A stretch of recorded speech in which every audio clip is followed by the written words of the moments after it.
What's up mga kapatid? First blood para sa TNT Tropang Giga sa PBA Governors Cup Finals at pinakita nila ang kanyang lakas kontra Barangay Ginebra Gin Kings. Nakuha nila ang convincing Game 1 win at ang 1-0 lead sa serye. Nasa frontline ng balitang yan si Ian Suyu. Tip-off pa lang, gigil na ang laro ng TNT Tropang Giga laban sa Barangay Ginebra Gin Kings sa Game 1 ng PBA Governors Cup Finals. Yan yung sinasabi ko, na ang galing mag-anticipate ng passing lane si Orange King. Pagdating ng halftime, lamang kagad ang Tropang Giga 43-37. Nabuhay lang ang opensa ng Gin Kings pagpasok ng third quarter sa tulong ng Noipi Justin Brownlee.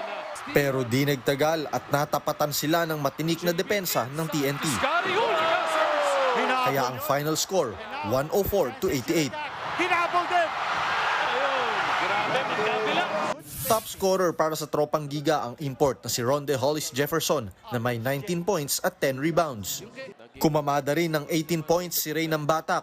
12 rito galing sa fourth quarter. Dami kong mga nararamdaman kanina pagpasok pa lang ng arena eh. To be honest, sobrang kinabahan talaga ako. Tapos lalo na yung nag-opening na, kinalabutan ako eh. Tapos parang nangihina yung katawan ko. Mas matamis pa ang panalo, lalo't ginawa nila ito sa harap ng 11,000 fans. Ayon naman kay TNT coach Chot Reyes, alam niya raw nagigil ang kanyang koponan, kaya't ito ang nagsilbing bentahe nila. Ang tagal nung break kasi namin and during the break, larong-laro na yung mga players eh. We know the strength of Ginebra. We're a very data-driven team, so we looked at the numbers and we focused really on that, really taking away their strengths.